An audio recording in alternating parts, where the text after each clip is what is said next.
Welcome back, friends. You're just in time for the Johnny Brew Show.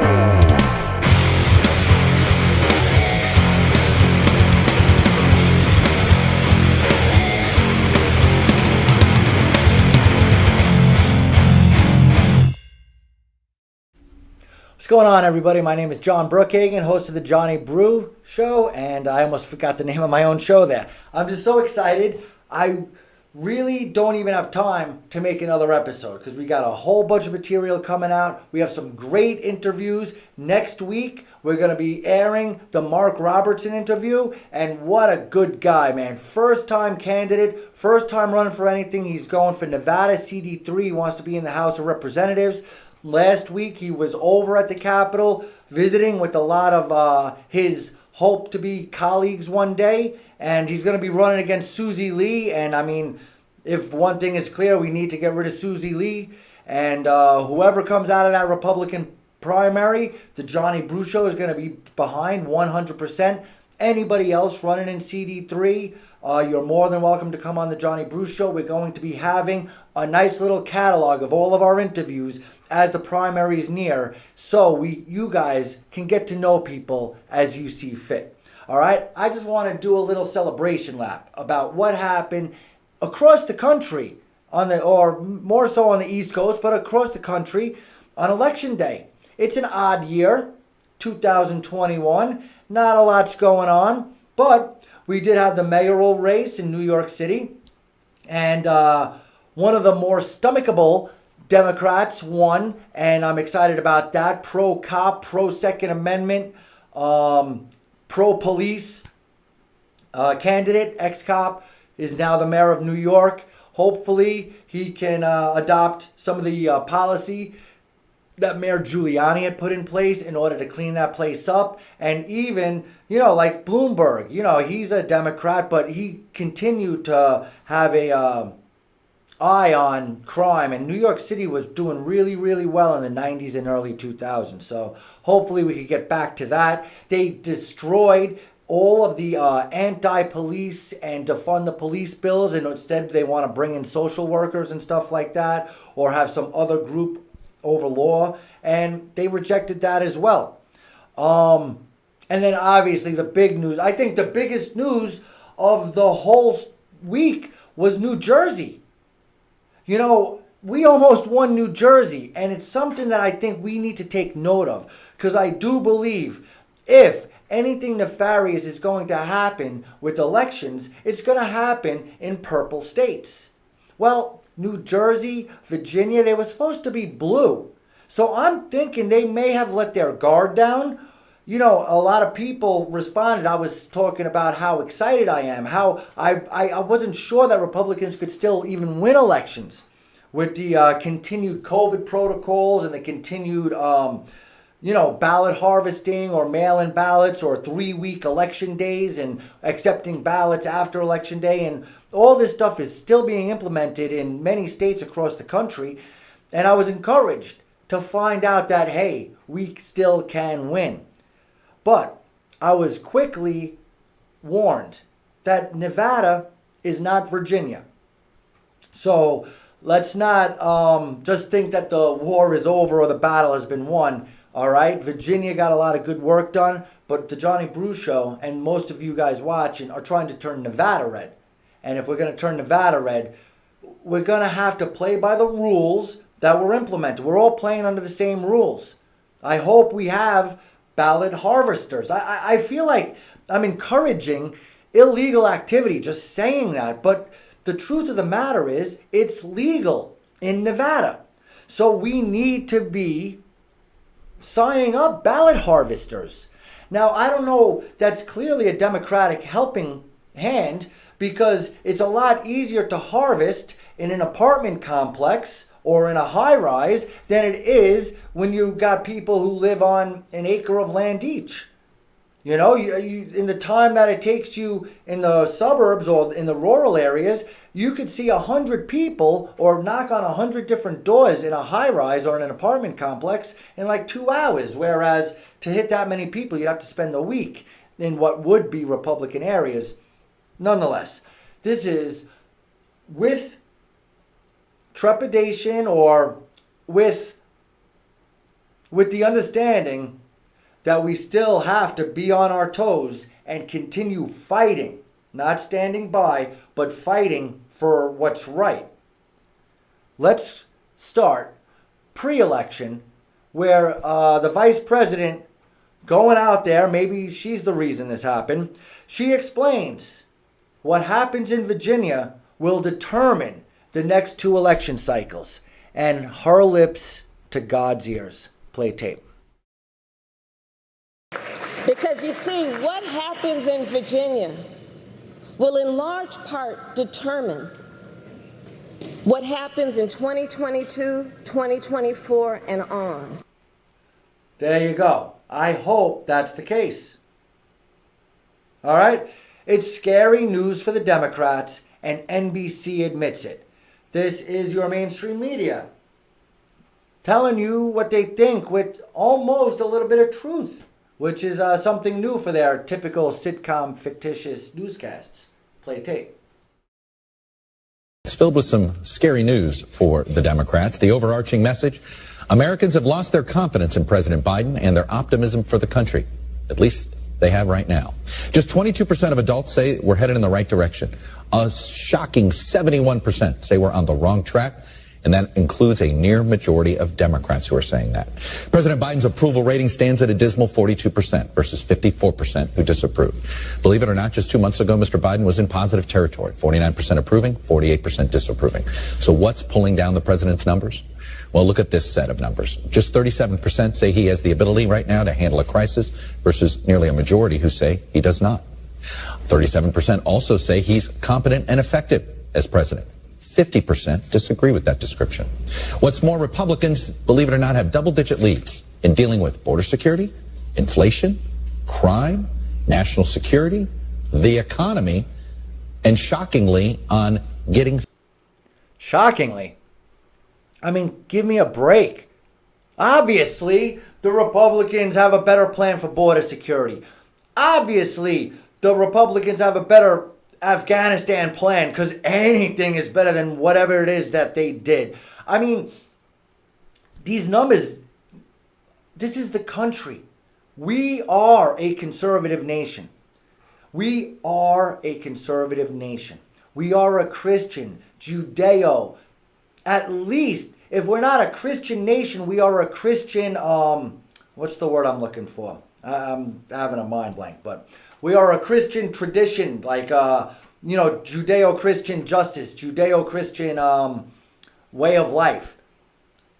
And we also, at least half of us, if not, 60, 70% of us, believe in Jesus. I mean, that shouldn't run our government, but we should embrace that shared heritage. We shouldn't force it away from us. MSNBC, they described it as a bloodbath. Play tape. Lean Republican prediction on this race. Mr. Sabato, it's a pleasure to have you here. Thanks for making time. Thank you, Rachel. Thanks so much.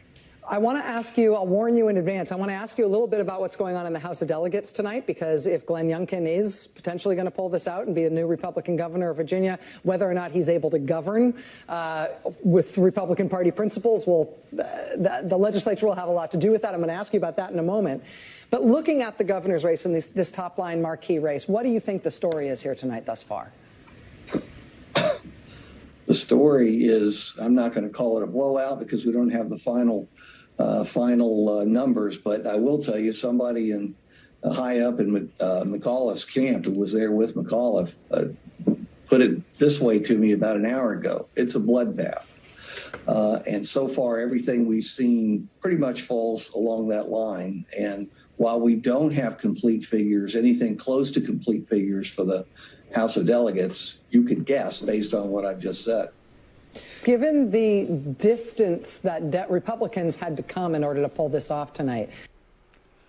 Unbelievable. And, I just want to throw out there, remember when Trump said, go fight for what's right?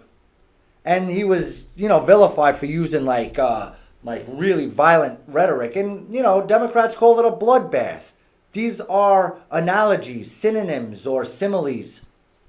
I just wanted to point that out because when I hear people use this language, I mean, it was so silly. It would be a headline about Trump saying this, right? Another thing, I don't know how many times I've told you. I probably should tell you more often than I do. One of the places I get my news and opinion from is this guy Anomaly. The reason I like this guy Anomaly is because, again, he is an individual. I do not agree with everything he says, but he's really honest and he's really good at getting to the bottom of things. He's very anti-tyranny, anti-mask mandates, anti-vaccine mandates, and all that stuff. He liked Trump, and I think he voted for Trump. But he is someone who is not afraid to call Trump out when he doesn't agree with something. And there's many instances where he didn't agree with Trump, which alienated a lot of his viewers because he was a conservative leaning, but he was willing to say when he didn't agree with Trump. He's a hippie, so obviously he's somewhat of a liberal. He's a rapper. He lives in California. I mean, he's very, he's an individual. And the foundation of what he speaks about is always about freedom, liberty. If I had to put him down in a category, I would probably call him a libertarian. But anyway, I was going to steal a clip from him, and I wanted to give him a shout out because you guys, you know, if you're looking for something new to check out, his name is Anomaly. He'll do the intro for me, and then I'll get back to the show. Play tape. Realities. To prove that, I chopped up clips from the mainstream media while this lieutenant governor was winning and giving her inspiring speech. One of these realities is inspiring, uplifting, much more honest, and good energy, and the other one is dark, divisive, negative, fearful, stressful, and flat out dishonest. See for yourself.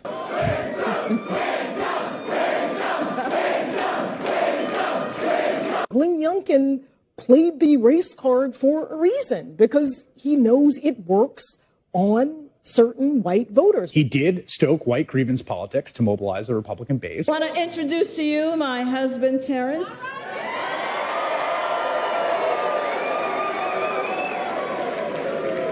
He's another Marine.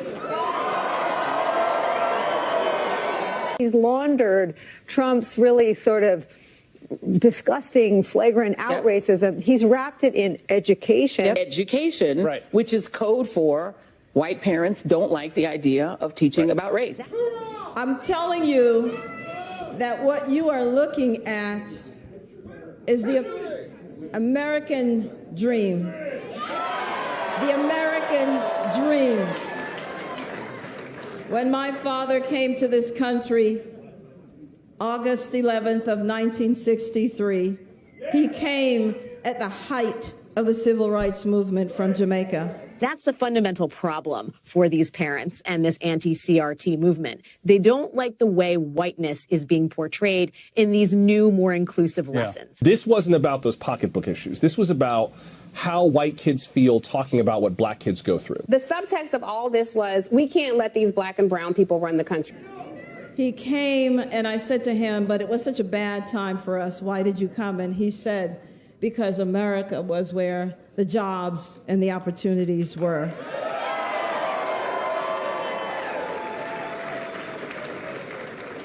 And he only came with $1.75. $1.75. Took any job he could find and he put himself through school and started his American dream. And then, yes, and now he's comfortably retired. And then he came and got me when I was 6 years old. And when I stepped on that Pan Am Boeing 737 and landed at JFK, I landed in a new world.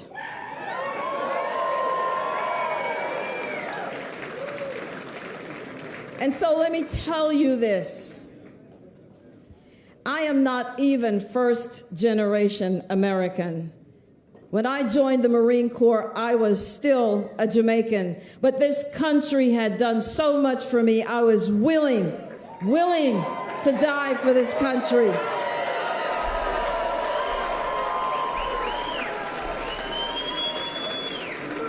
USA!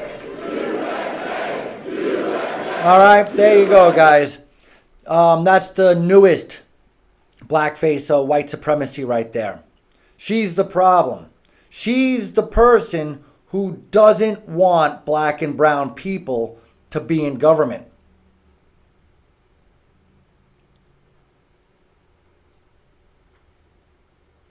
Huh? She's an immigrant. Off the boat. People have told me that sometimes off the boat sounds racist. My grandparents were off the boat. You know, they used to say they lived in New York City.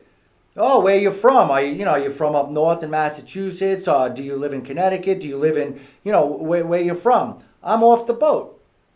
Like I wasn't born in America. I came off the boat. That's how they got here back in the day, We didn't have as much air travel in the 1930s and 1940s when my grandparents came over. So I hope nobody's ever offended. And if somebody is, I'm more concerned with how my grandparents feel than how some stranger feels. I mean, no offense by off the boat. My grandparents are off the boat. This wonderful woman, off the boat Jamaican. And now, Lieutenant Governor. All right, and that's Anomaly. Again, find him on Facebook. But, Facebook took away all his live privileges. He's always going up against it because, anybody who really tells truth, they're going to get a lot of strikes. All right, now, here's an interesting way to look at it. The newest, freshest face in the House of Representatives, the most of the people elitist ever in the history of elitist regular people. AOC explains that Virginia lost because they're too moderate. They need to be more radical. Play tape. On the election front, I actually think we have good news as well. I know that Virginia was a huge bummer. And honestly, if anything, I think that the results show the limits of trying to run a fully 100% super moderated campaign that does not excite, speak to, or energize a progressive base. And frankly, we weren't even really invited to contribute. Yes, Democrats, you need to get more radical. As elections come in 2022, you need to be more open about your communism and your socialism.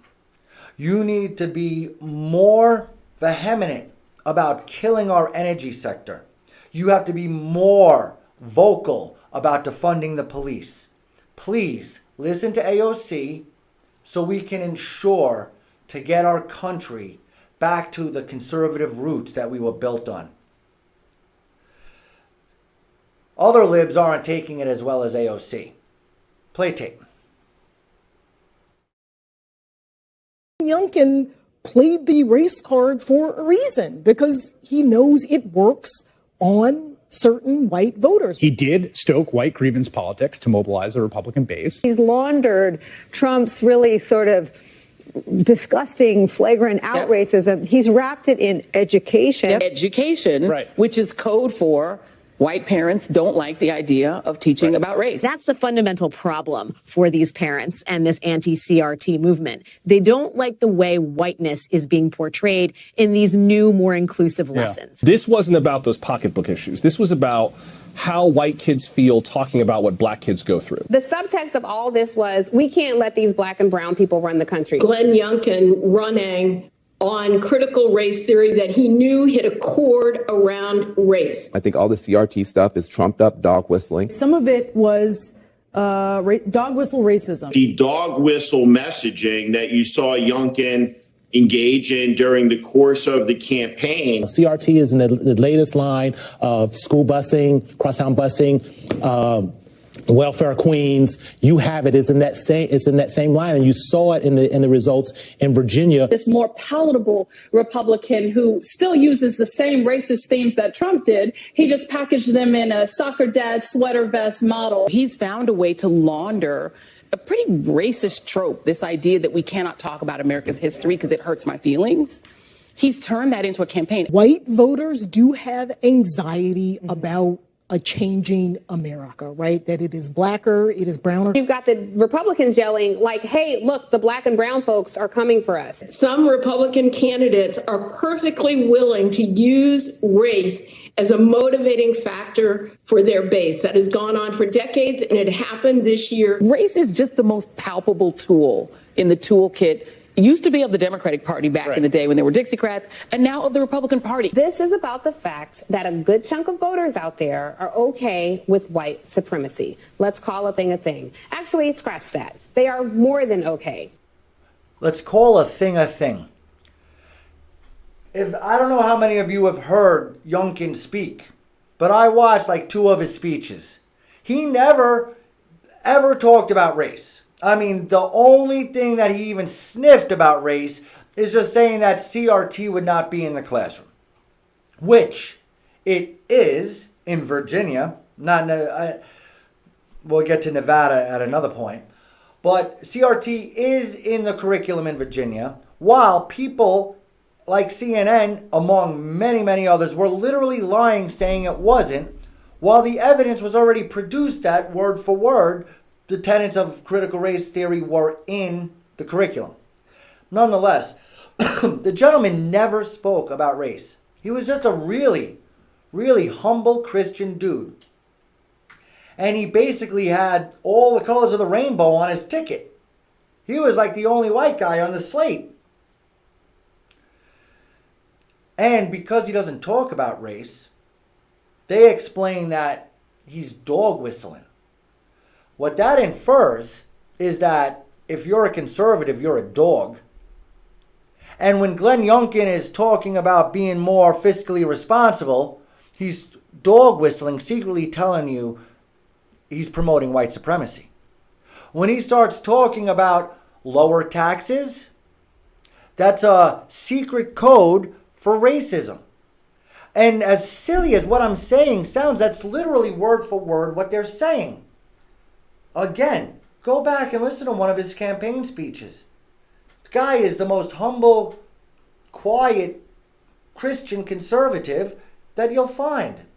I guess that's a synonym for white supremacy as well. But he's not the only white supremacist to do it. In some of these races in Nevada, you should really be paying attention, because some of these races you think, oh my God, it's so blue, we don't even run candidates. The PAA podcast keeps begging you guys, listen, we need a candidate in every single race, so at least we could get some numbers, a baseline as to what kind of, maybe we think it's Democrat plus 15 because a Republican hasn't run there in 8 years. Maybe it's not plus 15 if we actually had a Republican running. So hopefully we get a Republican in every race. I really like that idea by Chris Dyer. And like I said, this one guy in the bluest of the blue, the Senate Majority Leader for the state of New Jersey, the most important person in state politics. He's basically the Chuck Schumer or Mitch McConnell of the New Jersey Senate. He got ousted by a guy who just put his name on the ballot. He just put his name on the ballot. Regular dude, truck driver. Look at his house. This is the kind of house I grew up in when I first moved to Long Island in 1985. All right, similar. Take a look. Play tape. Upset in New Jersey political history here in South Jersey. I have no idea what's going on. I am really trying to grasp all this. It is, I knew it would be a major upset. And the funny thing is whenever I went around the door to door, everybody, the first words out of their mouth was, good luck. Like they knew the political power that was being wielded down here. I would get people who sent me $50, sent me $25. They said, listen, I don't like the guy. I want to see you do well. And so I did what I could. You're a hardly riding Eagles fan who is a truck driver. I mean, we don't have some real people in these state houses. I've said this before. I'm as blue collar as you're ever going to find. That's what we need. You thinking more? We need more real people doing real jobs who are really suffering and they know the price of a gallon of milk. I'm not against lawyers or doctors or business people, but that's not what we need. We need people who understand the adverse effects of what's going on in the state. Are you prepared for the onslaught of attention? Because we're doing the first interview. I'm prepared for this right now. This has been a little, like I said, I went to bed being told certain numbers, and now I'm being told other numbers. They're trying to change things. I really don't know where I stand. So you went to bed. You were able to sleep even after you thought you won this race by a couple of thousand votes. Well, I wouldn't say so much sleep. I was able to close my eyes and think about what is the next step. It is a little overwhelming right now. All right, and he also knows the price of dog food. He has 3 spoiled, adopted dogs that are the nicest 3 dogs in the world. They didn't walk all night. They just wanted to hang out with us at the news truck instead of going to walk. And he takes them on a brisk walk every day, and that's why he's in shape. And 58 years old and maybe a very big, bright political future. Wow. And I'm sure he's going to be a focus of so many media people here today. If they can find his house hidden down here deep in South Jersey, across, coincidentally, from this big field of weeds and grass. And he had the ultimate grassroots campaign. How about that? Isn't that beautiful? Look at what that guy wakes up to every day. It may be a modest home, but he looks like a happy dude. He's got his 3 dogs, and he was sick of the crap. So he threw his name in the hat. That was addition by subtraction, brother. You did your job. You go vote conservative and keep driving your truck. That's what we need. We need more people who are everyday Americans helping run our country. That is how our government was set up to be. Guys, I need you to subscribe on YouTube. Rumble? I don't know. I don't really understand the Rumble thing, but I got videos up there. I need you to rumble me or something. I need you to hit the bell on YouTube. All right, we're on all the podcasts, Apple Podcasts, Spotify, Overcast, Podcast, Anchor. Check out Facebook, The Johnny Brew Show. Common Sense Nevada is the public square. And the new CCSD Board of Trustees 2022 and 2024 is also where you need to go if you want more information on candidates that will be running in the upcoming elections for school boards. Because obviously, we need to, as Natalie likes to say, yeet the whole board. The Johnny Brew Show at gmail.com or text me at 702-501-5304. This is brought to you by Infinity, the Math Institute, where you don't get more math problems, you get solutions. Let me tell you, any student that Infinity has worked with for over 3 months, 100% success rate. No matter how far behind or far ahead your student is, you need Infinity, where we show you how to make learning fun. And when math is understood, it's fun. It's like a puzzle. All we need to do is get the kids the right foundation. And that's what they do at Infinity, the Math Institute. 702-768-1777 or themathinstitute.com. All right, guys. Again, this time to celebrate is over tomorrow. But you can feel good about what happened. We are making a difference, and we need to replicate that performance right here in Nevada, all right? Thanks so much. Keep an eye out for that Mark Robertson interview coming up next week. In 2 weeks, we have a really special guest. I haven't told anybody yet, and I know not a lot of people watch my national news story, so I'm going to tell you guys because you guys are my favorites. Wendy Ellis. I'm sorry. I'm having a mind blank because I just looked at a sign. But just between me and my favorite viewers, Katie Williams is coming in 2 weeks. Nobody knows yet. And I'm not even going to say it as I go live on my next episode, which is going to be out before this episode, if you know what I mean. My name is John Brookhagen. Thanks for checking out The Johnny Brew Show.